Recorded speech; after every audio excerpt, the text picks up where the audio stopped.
मेरा नाम कामनी है, मैं कक्षा 8 में पढ़ती हूँ। मेरा नाम जो है, मैं कक्षा 6 में पढ़ती हूँ। मेरा नाम कृष्णा है, कक्षा 8 में पढ़ता हूँ। मेरा नाम अनिकेत है, मैं कक्षा 8 में पढ़ता हूँ। मेरा नाम अनुज है, कक्षा 8 में पढ़ती हूँ। मेरा नाम आयुष है, मैं कक्षा 6 में पढ़ती हूँ। मेरा नाम सिमरन है, मैं कक्षा 8 में पढ़ती हूँ। पर्यावरण मित्र खाद्यान्न सुरक्षा गोलियां। ये गोलियां हमारी परियोजना का विषय है फसल उत्पादन एवं खाद्यान्न प्रबंधन। परियोजना का शीर्षक है पर्यावरण मित्र खाद्यान्न सुरक्षा गोलियां। क्यों बनाई है हमने ये गोलियां? गेहूँ जो हमारे घर में जो अनाज वगैरह होता है उसको सुरक्षित रखने के लिए, उनको सुरक्षित रखने के लिए ये पर्यावरण मित्र गोलियां बनाई गई हैं। ये घर में इस्तेमाल होने वाले पदार्थों से मिलाकर बनाई गई हैं। क्यों बनाई गई हैं? क्योंकि आज से पहले हम क्या करते थे? सल्फास का इस्तेमाल करते थे। सल्फास बहुत जहरीला होता है और हमारे स्वास्थ्य के लिए और पशुओं के हानिकारक है और पर्यावरण के लिए भी हानिकारक है। तो इसलिए हमने क्या किया?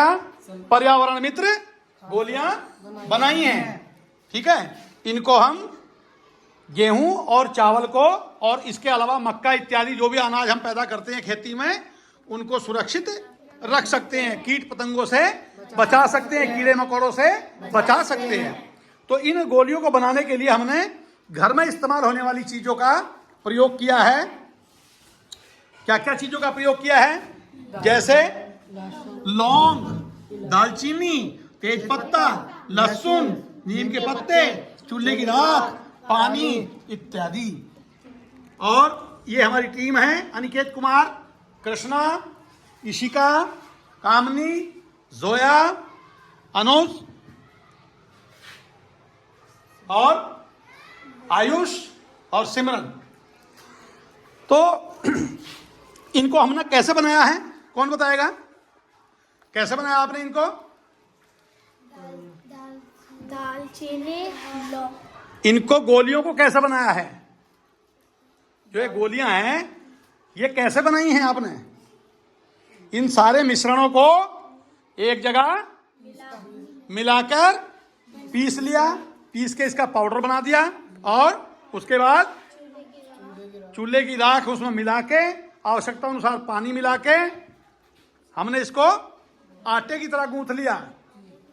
आटे की तरह गूंथ लिया इनको। ठीक है, कैसे गूंथते हैं आटा? ऐसा करके गूंथ लिया उसको। कैसे गूंथा? और उसके बाद उसकी छोटी छोटी गोलियां ऐसे बना के उनको ट्रे में रख के 2-3 दिन छाया में सुखा दिया। छाया में सुखाने से क्या होता है? उसके औषधीय गुण जो है वो खराब नहीं होते। ठीक है, उसके औषधीय गुण खराब नहीं होते। जब वो सूख जाती हैं तो हम उनको इस्तेमाल करने के लिए हमारे लिए वो तैयार हो गई गोलियां। ऐसी बनाई ना आपने? फिर कैसे रखते हो आप इनको? टंकी के अंदर स्टोरेज में कैसे इस्तेमाल करते हैं? पहले 2 गोलियां तली में रख देते हैं, फिर उसके बाद क्या करते हैं?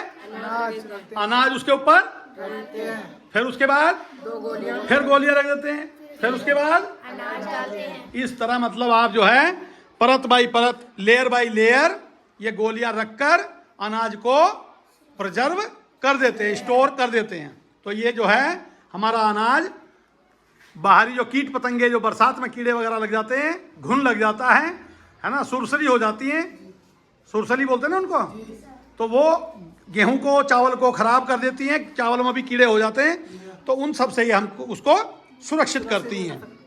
इनकी कीमत बहुत ज़्यादा नहीं आती है, लागत जो है ज़्यादा नहीं आती है। क्यों?